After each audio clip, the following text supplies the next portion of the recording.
But speaking of Halo, Xbox, and streaming, it came out this week that Apple is not going to allow Xbox xCloud app on their platform, nor are they going to allow Stadia, which was something we knew beforehand, but they clarified this week specifically as to why on Stadia. And I also found out that, what is it, NVIDIA, which has the Shield, their streaming service, NVIDIA Go? Yeah.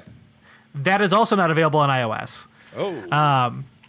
So according to Apple, they are not allowing game streaming services for one reason only. Their rules do not allow for any sort of game that cannot... GeForce Now. Thank you, GeForce Now. That cannot be reviewed internally by Apple and searched on the App Store to be played on an iOS device. So that means tablet and phone exclusively. That's the joke of this entire thing, because on your Mac computer, there is an actual Stadia app that you can open up and stream games on. You can also use the Chrome app as well. So their rules require that these two things be met. So according to Apple, they have to be able to review every game on there. Now, specifically when it comes to Microsoft, they're talking about the exclusive games from Microsoft. They have to go through the Apple app vetting process, which makes no sense to me. Secondly, they're stating that if you cannot search for that game in the App Store, it cannot be played on their service, regardless of how the app works. So if you wanted Gears of War 4, which is only available through xCloud, if you can't search for it in the App Store, you can't do it. Now, this is a whole bunch of crock of shit, and John's reaction is perfect for this because Apple's App Store doesn't allow you to search for things that are internal to another app, right? Like we couldn't search for, well, until recently, we couldn't search for series that are on Netflix. Now they've fixed this for video streaming, exclusively for video streaming, because they have the Apple what? Apple TV Plus. Apple TV, thank you. Wow, but TV Plus is a subscription, but yeah. Yeah. But they literally just fixed this. So I just think that this is a perfect way for Apple to use their rules to say, no, we can't allow this, so that they can try and proliferate Apple Arcade, I guess? Yeah, it's the only reason I can come up with it. It's like, your shitty arcade isn't going to compete with this. Fuck off. But the problem is that they totally don't understand the market in this regard, because the whole point would be, like, people who subscribe to Apple Arcade can also subscribe to xCloud in Stadia, just so like how all of us here for an Android, so I could do that. I no longer have your shit. Yeah, well, it's just like all of us here have Netflix, but John, you have Funimation. Mark, you have HBO and Hulu. Pornhub Go. Yeah, Hulu, Prime, Pornhub, whatever. Whatever your streaming service is. Like Pornhub it's Prime. not Pornhub Prime. There you go. Would. It's not exclusive. If you have one service, as a matter of fact, I think it is like proven that if you have one service, you're more than likely to involve yourself in another service. It's building an ecosystem. If I could do all that on one device and it goes in my pocket and it gets charged everywhere I go, chances are I'm going to keep using it. It's called cord cutting, okay? You eventually pay more than you originally did for a cable subscription, so it balances out somewhere, right? They're what's just crazy pissed off because they're not getting a cut of the pie either. We've talked about this. No, because here's the thing: is that they could. Yes. So I actually did a lot of digging. There's two articles I have tied to my topic here. You can find in our Google Doc that is in the description, floating to the left of John, specifically to the left of him. It's probably over me. I don't know. So one of the things that was pointed out is that Apple now has rules in the iOS store that prohibits any sort of app from allowing a roundabout way of paying for the app unless it's through the the App Store.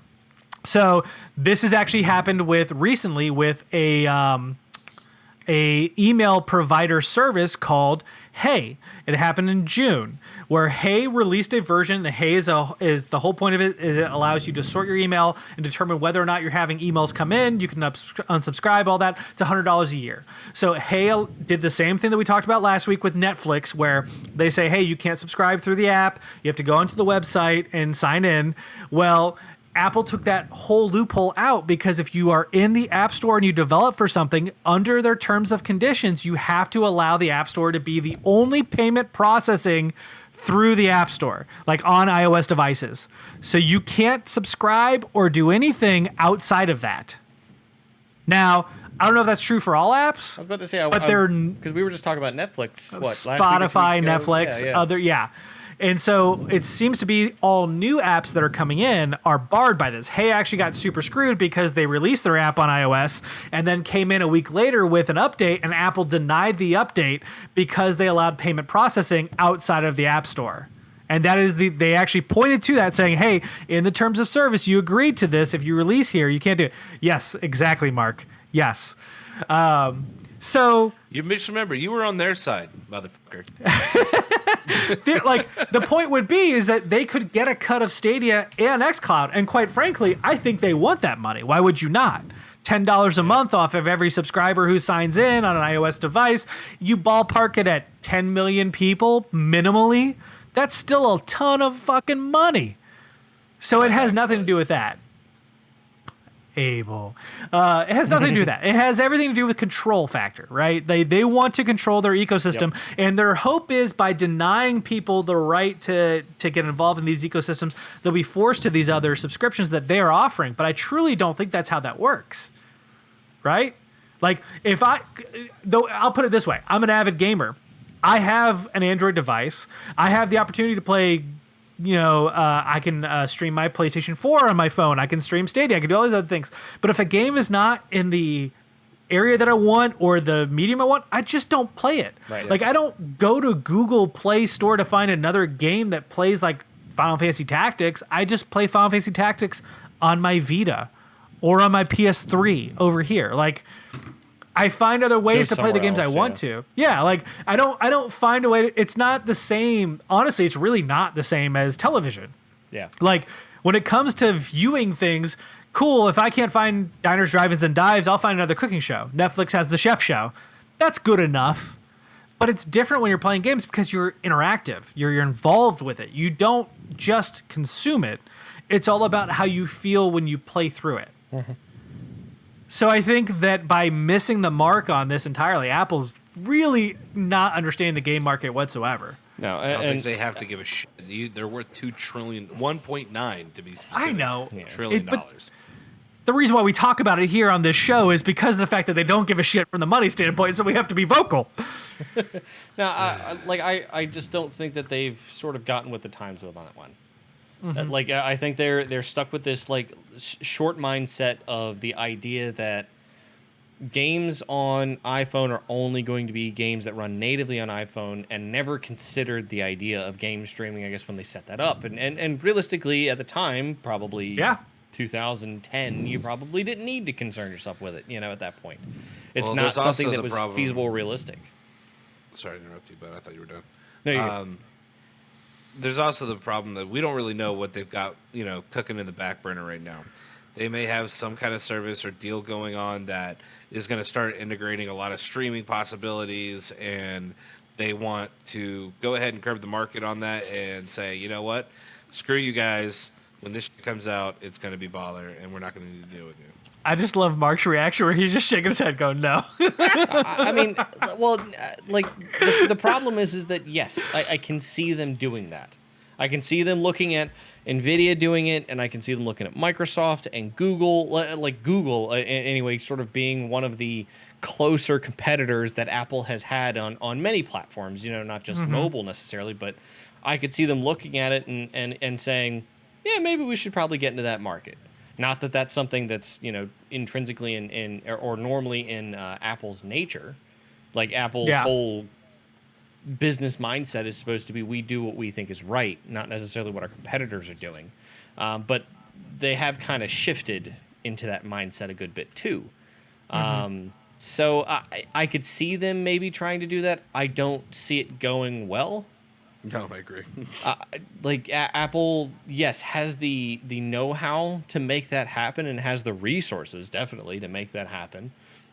But I don't think that they make enough friends in the industry to be able to work alongside them for that. Well, if Google really just wanted to shove it in their face, the first thing they would do would be like, we're going to figure out, for Android or, Google, whatever, is to come out and say, we want you to be the streaming platform phone. We want this to be the end all be all.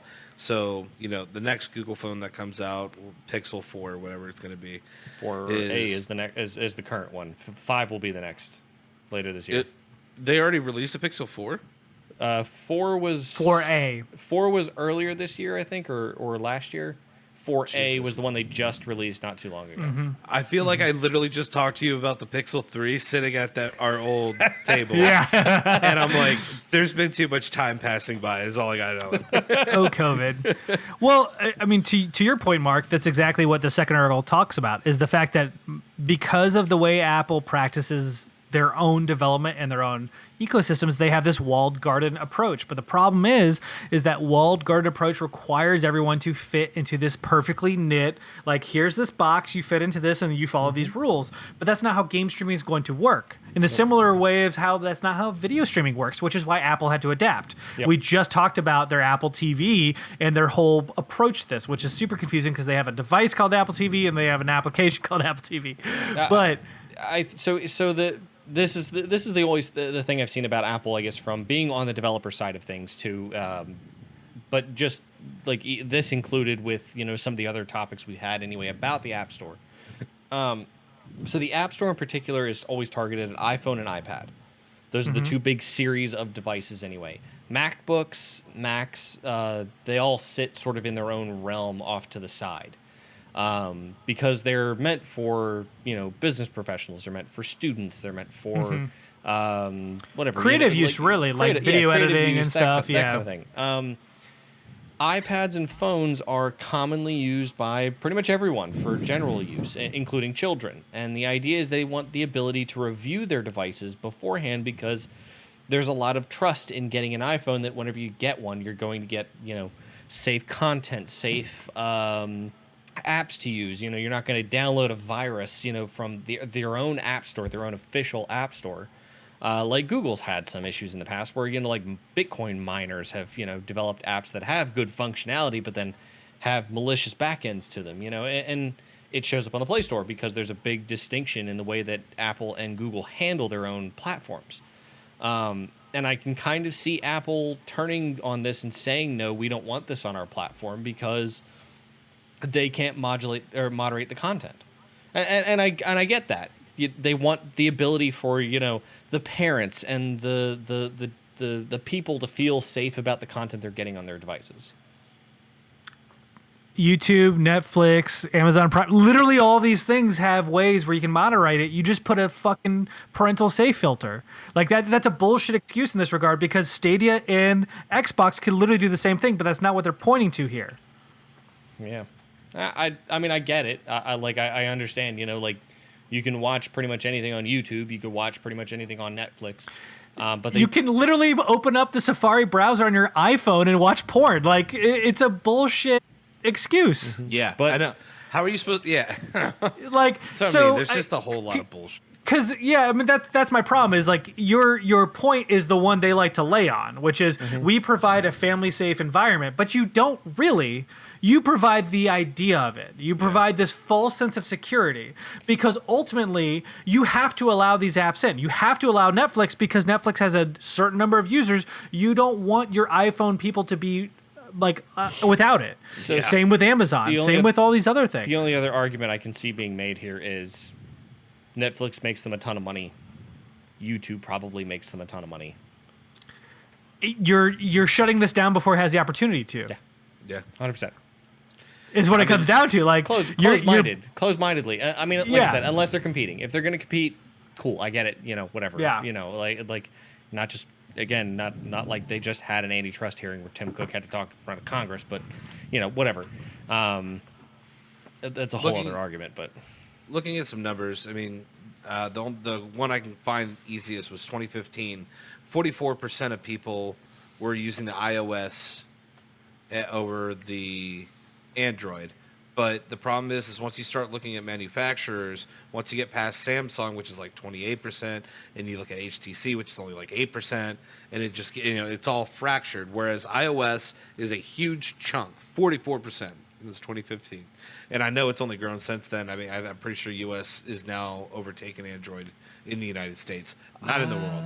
The world. I was looking at a map. There was actually a map for iOS being higher in the United States and like England, and everywhere else it was Android. I will share that in the chat if you would like. But the whole reason being is that they have clout.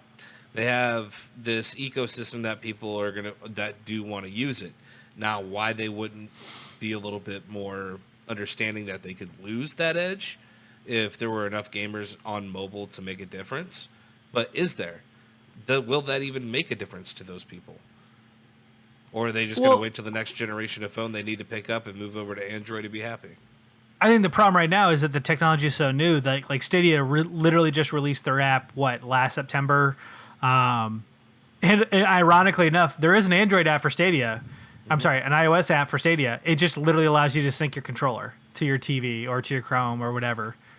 Yeah, because there's no other way to sync your controller. Is that you have to use the app. So you can't stream on Stadia on your iOS device. You can only sync your controller to your Chromecast or your computer. To be fair, that's what the Stadia app used to do for Android before, a month they ago. open up the actual, A month ago.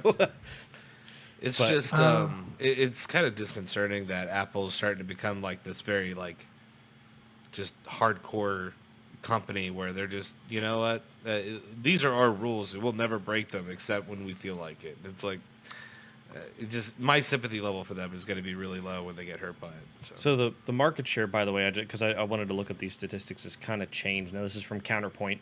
Apple did have 49% of the market share in 2019 Q4 for US. It has since dipped to 46%, and Samsung has jumped from 20 to 32% of the market share. Wow. Interesting. Nice. Well, I mean, I think you're seeing a lot of devs like this is actually the turning point, really. Like we're seeing a lot of devs who are coming out. They're being vocal on Twitter. Again, that company I was talking about, Hey, their product. The founder came out on Twitter and said, "Hey, this is bullshit," and he detailed the entire process of going through Apple's thing and told everyone, "Listen, we're not going to pay. So if you can't find it on the App Store, if you can't find this, and you're not getting the new updates or the features, this is why. It has nothing to do with us, has everything to do with Apple. And if enough, just like you talked about, John, if enough devs put the onus on Apple, they're going to have to bend to some degree. Now, again, how many devs that will how much be, that affects the person. Yeah. It depends on how many big name vendors really decide to That's jump into this. Well, so here's where the trickle down effect works in a realistic manner, where if someone like Hey comes out and says, "Hey, this is bullshit," and then Google comes out and says, "Oh, well, we can't put our Stadia stuff on there. Look at Hey, they're also having trouble." Like, and then all of a sudden Xbox comes out and says, "Well, Google Stadia can't and Hey can't." You know, as everyone starts to actually jump on that bandwagon, they will push that envelope. See, and I think Netflix could have been something that could have been used. I know that it would have probably hurt them a little bit, but it would have been a huge push in the right direction going, Apple, if you do not stop this shit, we will pull our services from you and we'll put it everywhere else. Like everybody's got something, whether it's a PlayStation, whether it's an Android tablet or phone or an Apple TV. I mean, there's so many other ways to be able to watch your Netflix and do what you want to do. But that right there will be a huge hit on the next iPhone sales, guaranteed. Well, I mean, if it's like, you'll cost us millions, we'll cost you billions. I mean, the biggest YouTube. The biggest ones for me would be any of Google services, YouTube included. Netflix would be another one that's up there. Hulu, much less so. HBO, HBO would be the big one for me. Spotify, yeah, definitely Spotify. I mean, I can get Apple Music for relatively cheap compared, and Amazon Music anyway also covers pretty well. But Google and HBO, I think, would be the two biggest ones. Spotify would follow very closely behind.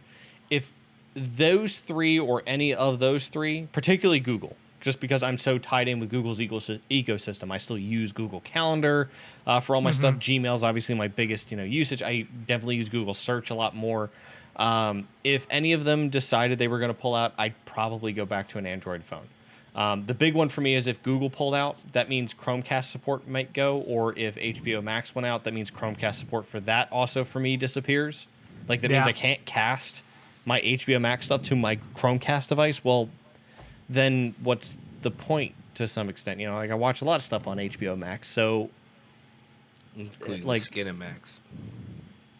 sure. Yeah, what was that new series with Patton Oswalt?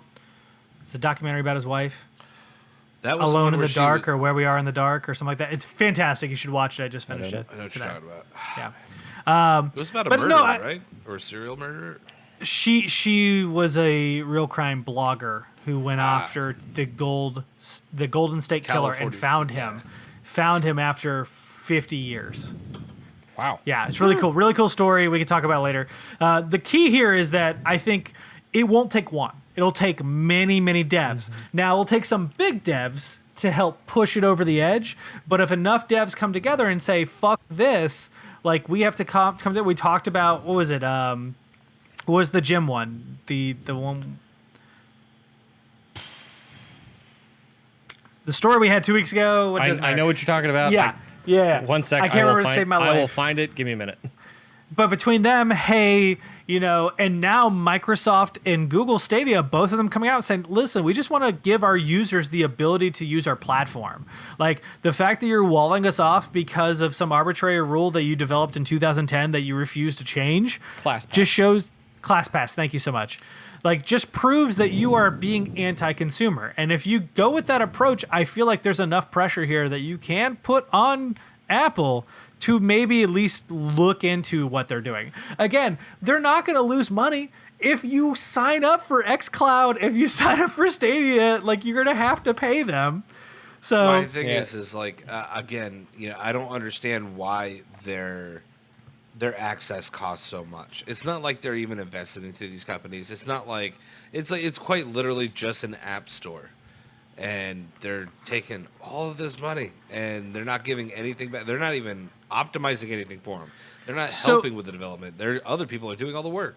So the way they've worded it recently, which I found incredibly interesting, was it's not that they take 30% straight out. They can take up to 30%. What's that mean? They take 30% is what it does. But that's the way they're starting to word it now themselves is Neat. we can take up to 30%. It's like, no, you're taking 30%. Don't lie. Yeah. You're gonna.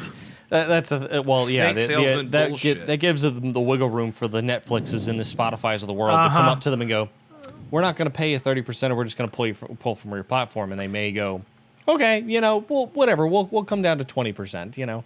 And that was part of Hayes' argument is that there are some people who are seemingly exempt from this Apple tax, but we have to pay it. Why?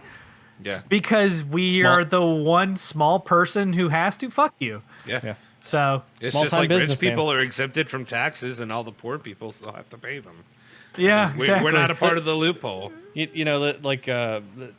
Having a particular friend, work at Bank of America, specifically in the mobile department, and finding out that they, by the way, have special access to Apple executives in the area. Of Where course they do. If Bank of America runs out of number of updates that they can get allocated within a month, they can just call them up and they will come over and they'll just, BS in an office apparently, and they'll be like, yeah, no problem. We'll go ahead and increase your limit for the month, or whatever. We'll bypass your check real quick, no big deal. I mean, not that Bank of That America is going couch to put has anything Scotch malicious on there, Guard. but come on. Capitalism, not a failure. Please let us know what you think about the Apple tax and denying streaming services on iOS devices. Would you like to stream Stadia and xCloud on your device? Would you like to not care at all? Please let us know in the comments floating directly above me like an angry cloud because this entire topic pisses me off.